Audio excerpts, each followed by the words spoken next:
جب لوگ چھپ چھپا کے باتیں کرتے تھے، اللہ کی توفیق سے آج اگر بات ہاتھ سے ہو رہی ہے تو انشاءاللہ ہاتھ سے کرنے کے لیے تیار ہیں، لیکن یہ شرک اور بدعت یہ اس کی دکانیں زیادہ نہیں چمکنے دیں گے، ہم یہ زیادہ دن تک نہیں چلیں گی، ہمیں اللہ توفیق دے گا تو ہم جس طرح حضرت علی رضی اللہ تعالیٰ عنہ کو نبی کریم صلی اللہ علیہ وسلم نے حکم دے کے بھیجا تھا کہ جاؤ لا تدع قبرا مشرفا الا سویتہ، جاؤ جتنی بھی اونچی قبریں دیکھو سب کو برابر کر دو، ولا تمثالا الا تمستہ، اور جتنے بھی مورتیاں دیوی دیوتاؤں کی دیکھو سب کو مٹا دو۔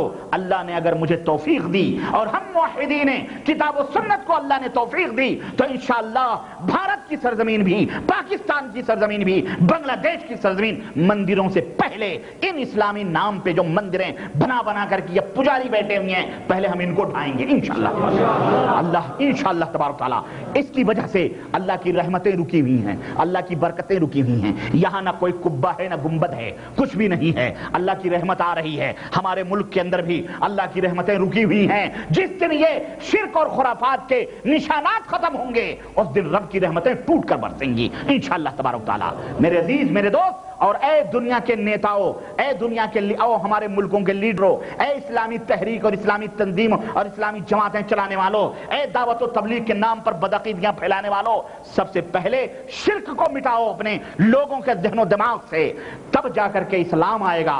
شرک نہیں آیا تو نہ حکومت ملے گی، نہ نماز قبول ہوگی، نہ روزہ قبول ہوگا، کوئی جماعت کامیاب نہیں ہو سکتی۔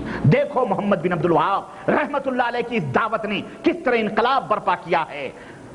انتخاب نہیں لڑے گئے تھے، الیکشن نہیں ہوا تھا، ایک ہاتھ میں قرآن و سنت کی دعوت تھی تو دوسرے ہاتھ میں تلوار تھی۔ جہاد کرو، جب تک جہاد نہیں ہوگا تب تک شرک، ہاں یہ ہے، یہ دعوت تھی۔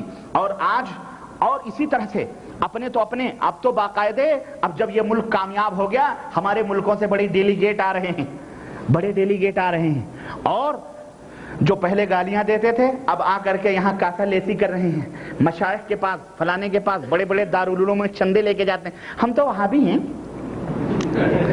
ہم وہابی ہیں، ہمیں ہمارے ملک میں وہابی کہا جاتا ہے۔ اور ان کے بزرگوں نے وہابیوں کو کیا گالیاں دی ہیں، ذرا میں بھی ایک خان صاحب گروپ جو بریلی کے ہیں ان کو تو چھوڑیں، اعلی حضرت یہ دیکھو انہوں نے تو جناب عالی جو گل کھلائے ہیں وہ تو گل کھلائے ہی ہیں۔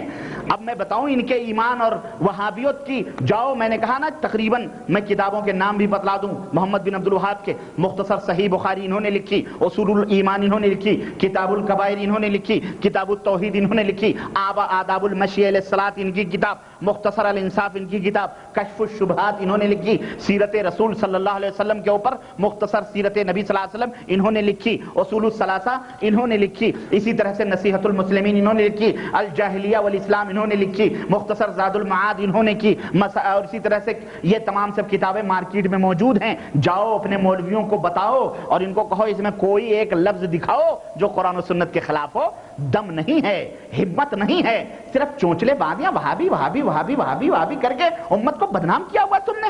حیا کرو اور شرم کرو۔ ہاں ہمیں ہم وہابی نہیں ہیں، اللہ کے فضل سے ہم کتاب و سنت کے متبع اور پیروکار ہیں۔ ہم محمد بن عبد الوہاب کے بھی مقلد نہیں ہیں، معاف کیجئے گا۔ کوئی یہ کہہ سکتا ہے کہ محمد بن عبد الوہاب کے ماننے والے مقلد ہیں، اسی دریا کی سرزمین پر ربانی بول رہا ہے ہم ان کے بھی مقلد نہیں ہیں، انہوں نے جو غلطیاں کی ہیں ان کے سراخوں پر ان کے اوپر ہیں، اللہ معاف کرے گا، لیکن ہم ان کی غلطیوں کی اتباع اور تقلید، جو حق بات ہے وہ حق ہے، جو باطل ہے وہ باطل ہے، کتے باشد اتباع کے لائق صرف حضرت محمد الرسول اللہ صلی اللہ علیہ وسلم کی ذات ہے۔ معاف کیجئے گا، ہمیں اگر کہنا ہے تو تم محمدی کہو، ہیں شرم آتی ہے محمدی کہتے ہوئے، ارے ان کا نام محمد بن عبد الوہاب تھا، اور وہاب بھی تم نے وہابی، وہاب اللہ کا نام ہے، شرم بھی ہم کو نہیں ہے۔ وہاب کس کا نام ہے؟ اللہ، وہابی اللہ والا۔ ابے تو نے نام بھی نکالا، کہتے ہیں 24 نمبری، کیا کہتے ہیں 24 نمبری، 24 نمبر لا الہ الا اللہ کا نکلتا ہے، اور پیور سونا 24 نمبر کا ہوتا ہے، کیرٹ، رب اللہ کی قسم بتا رہا ہوں، 24 نمبر کیرٹ کا جو سونا ہوتا ہے نا خالص ہوتا ہے، اس میں کوئی ملاوٹ نہیں ہوتی۔ ان کو کسی نے بہلایا ہے، ہم پیور سونے ہیں خالص، کوئی ملاوٹ نہیں ہے، یہ ہم دوغلے نہیں ہیں، دوغلی پالیسی ہمارے یہاں نہیں۔ الحمدللہ دودھ کا دودھ الگ ہے، پانی کا پانی۔ ہمیں جھکانا ہے تو عرش والے کا قرآن اور مدینے والے کا فرمان لاؤ، جھک جائیں گے۔ اگر فلانے کی قصے کہانیاں یہ ملفوظات اعلی حضرت فلانے اعلی حضرت جس میں تم نے نہ جانے کن کن لوگوں کو اللہ نعوذ باللہ یہ اعلی حضرت کا دین میں بتاؤں، ایک ہی واقعہ بتاؤں، کہہ رہے ہیں کہ ایک بزرگ تھے، انہوں نے کہا ہمیشہ عورتوں کی شکل و صورت بنائے رہتے تھے۔ کون سی؟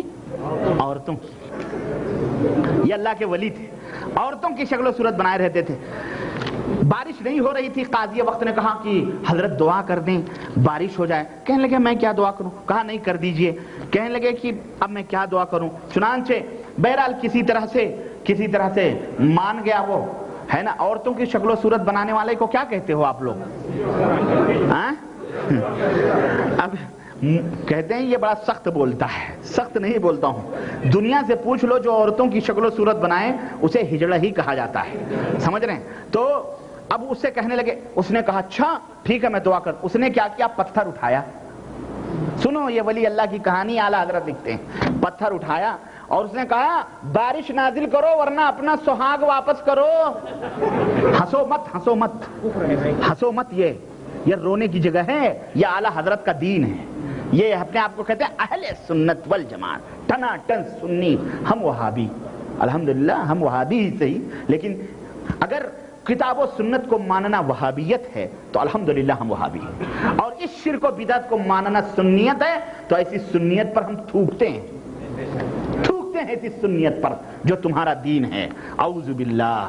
اور ہمیں کیا اس میں بتاؤں، خیر چھوڑیں، اور اس موضوع پر ہماری بہت ساری باتیں ہیں۔ یہ تو احمد رضا کہتے ہیں وہابیوں کی مسجد گھوڑے گدھے کی طرح ہے، گھوڑے گدھے کی طرح۔ کسی نے پوچھا کہ حضرت وہابیوں کی مسجد ہے یا نہیں؟ کہنے لگے نہیں، وہابیوں کی مسجد گھوڑے گدھے باندھنے کے لیے، وہابیوں کی مسجد نہیں۔ اور تو جو وہابیوں کے کفر میں شک کرے وہ بھی کافر ہے، اعلی حضرت کا فرمان ہے۔ کیوں یہ سب سختیاں کیوں ہیں؟ ہم کہتے ہیں تم قرآن و سنت بھی پڑھو، قادیانیت کی بھی پڑھو، مرزائیت بھی پڑھو، شیعیت بھی پڑھو، رافضیت بھی پڑھو، ہندو مت بھی پڑھو، جین دھرم بھی پڑھو، کرسچن کا سب پڑھو۔ کیوں؟ تم اگر قرآن و سنت تمہارے دلوں کے اندر بیٹھ گیا ہے نا تو تم کبھی گمراہ نہیں ہو سکتے۔ ان کو خطرہ ہے، یہ کہتے ہیں وہابیوں سے ہاتھ نہ ملاؤ، ان کی شادی نہ کرو، ان کے مجلس میں جاؤ، ان کی باتیں مت سنو۔ بہت سارے یہیں پر لوگ ہیں آپ کے ریاض کے اندر باقاعدے جناب علی انہوں نے بیڑا اٹھایا ہوا ہے میرے خلاف پروپگنڈا کرنے کا، وہ تو قتل کر دیا گیا، اس کو تو جیل ہو گیا، اس کو تو یہ کر دیا گیا۔ ان کے پیٹ میں پتہ نہیں کیا مروڑ ہو رہی ہے، درد ہو رہی ہے۔ ابے توحید و سنت کی بات کر رہا ہوں بھائی، اگر کوئی بات غلط ہو تو بتا۔ اور کہتے ہیں بڑا سخت بولتا، ہمارے بزرگوں کو گالیاں دیتا ہے۔ میں بزرگوں کی گالیاں نہیں دیتا ہوں، سنو یہ کس کی کتاب ہے، بات آئی ہے تو میں بتا رہا ہوں، یہ دیکھو کس کی کتاب ہے۔ میں تو کوئی بات نہیں بولتا ہوں، یہ کتاب کس کی ہے معلوم ہے؟ نہیں معلوم ہے؟ یہ الشہاب الثاقب ہے اس کتاب کا نام، ہاں۔ اور اس کتاب کے لکھنے والے ہیں کون معلوم ہے؟ سید حسین احمد مدنی۔ یہ کون ہیں؟ دیوبند کے بہت بڑے علامہ ہیں، بہت بڑے بزرگ ہیں، مولانا جانشین شیخ الہند ہیں۔ وہ جانشین شیخ الہند کون ہے معلوم ہے؟ مولانا محمود الحسن صاحب گنگوئی، رشید احمد گنگوئی، محمود الحسن گنگوئی، قاسم نانوتوی، اشرف علی صاحب تھانوی، یہ تمام سب ایک ہی زمرے کے۔ اور جناب فخر المحدثین یہ جو ہیں ہمارے خلیل احمد سہارنپوری، حسین احمد مدنی۔ تم کہتے ہو نا کہ معراج ربانی کی زبان بڑی تیز اور بڑی سخت ہے، آؤ میں تمہیں تمہارے بزرگوں کی زبان دکھاؤں، ان وہابیوں کے تعلق سے جو یہاں آ کر کے آج دارالعلوم دیوبند سے آ رہے ہیں، یہ ندوہ سے آ رہے ہیں، یہ فلانے سے آ رہے ہیں، یہ فلانے سے آ رہے ہیں، یہاں بھیک مانگتے ہیں۔ رابطہ عالم اسلامی میں دارالافتاء میں بیٹھے ہو، اگر حیا اور شرم ہے اور اللہ توفیق دے، اور یہاں کے ولاۃ امور تمہاری طرح تنگ دل نہیں ہیں، یہاں تو انہوں نے سب کو جگہ دی ہوئی ہے۔ آج افتاء کے اندر منافقت کر کے بیٹھے ہوئے ہیں، دارالافتاء کے اندر، آج رابطہ کمیٹی کے اندر بیٹھے ہوئے ہیں، رابطہ عالم اسلامی کے اندر، آج یہاں کی مسجدوں کے اندر امامت اور مؤذنی کر رہے ہیں، یہی دارالعلوم دیوبند کے فارغین ہیں جن کے بزرگوں نے شیخ محمد بن عبد الوہاب کو کیا کیا گالیاں نہیں دی ہیں۔ آؤ میں تمہیں بتاؤں تقدیر کیا ہے، اور کاش یہ میری آواز یہاں کے ولاۃ امور تک پہنچے۔ یہ صفحہ نمبر 42 ہے شہاب الثاقب کا، اور چھپا ہوا کتب خانہ رحیمیہ دیوبند ضلع سہارنپور سے شائع کیا گیا ہے۔ اس کے اندر لکھتے ہیں کہ صاحبو حسین احمد مدنی لکھتے ہیں، صاحبو محمد بن عبد الوہاب نجدی ابتدا 13ویں صدی نجد عرب سے ظاہر ہوا، چونکہ خیالات باطلہ اور عقائد فاسدہ رکھتا تھا۔ یہ ہے دیوبند کا چہرہ. دیکھو ہم ان بریلویوں کو کیا کوسیں. یہ بریلوی تو ہیں عقل سے پیدل, ان کو تو چھوڑو. یہ تو ہیں قبر کے پجاری. یہ اپنے آپ کو تبلیغی جماعت والے توحید و سنت کا بہت بڑا علم بردار کہتے ہیں. یہ ان کے عالم. اور سنو کہتے ہیں عقائد فاسدہ رکھتا تھا, اس لیے اس نے اہل سنت والجماعت سے قتل و قتال کیا, یعنی ان سے جنگ کی ان کو. اور سنو ان کو بالجبر اپنے خیالات کی تکلیف دیتا رہا, ان کے مالوں کو مال غنیمت جانا, ان کے خون کو حلال سمجھا, ان کے قتل کو باعث ثواب و رحمت سمجھا. یہ اس مظلوم داعی محمد بن عبد الوہاب پر یہ دیوبندی مولوی کا گرو گھنٹال لکھ رہا ہے. ہم نہیں کہتے. سنو زبان سنو, یہ تو کچھ بھی نہیں. اور سنو مدینہ اہل حرمین کو اور اہل حجاز کو عام طور پر تکلیف پہنچائی, سلف صالحین اور اتباع کی شان میں گستاخی اور بے ادبی کے الفاظ کہے. اور جاؤ میں تمہیں چیلنج کرتا ہوں, اے دیوبند کے مولویوں بریلویوں کو چھوڑو, ہم تو تمہیں ایک ہی حمام میں دونوں کو ننگا کہتے ہیں کہ تم دونوں ایک ہی چٹے بٹے کے آدمی ہو. دونوں کی چڈی میں دونوں کی ٹانگ بندھی ہوئی ہے, ایک ہی چڈی ہے, بس صرف ادھر خان ہے تو ادھر شیخ صدیقی لوگ ہیں بس. لیکن میرا دعویٰ ہے پٹھان ہی جیتے گا, کیونکہ پٹھان جو ہوتا ہے نا مضبوط ہوتا ہے. ہاں, اور یہ شیخ کھچوے کو دھوکہ دینے والے ہوتے ہیں. سنو اس کے اندر کیا ہے, یہ کہتے ہیں اچھا اس کے فوج سے ہزاروں آدمی شہید ہو گئے. الحاصل یہ محمد بن عبد الوہاب ایک ظالم, باغی, خونخوار, فاسق آدمی تھا.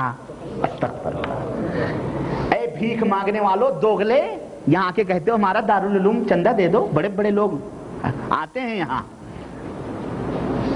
ان سے پکڑو, ان جماعتوں والوں کو بھی پکڑو کہ تیرا مولوی تو محمد بن عبد الوہاب کو فاسق و فاجر اور نہ جانے کیا کیا کہتا ہے. اور سنو کہتے ہیں عبد الوہاب کا عقیدہ تھا کہ تمام دنیا کے مسلمان مشرک اور کافر ہیں. استغفر اللہ. وہ قتل و قتال کرنا, ان کے مالوں کو چھیننا جائز قرار دیتا تھا. یہ عبد الوہاب کے ماننے والے یہود و نصارہ اور ہندوؤں اور مجوسیوں سے بھی اتنا دلی بغض نہیں رکھتے جتنا مسلمانوں سے رکھتے ہیں.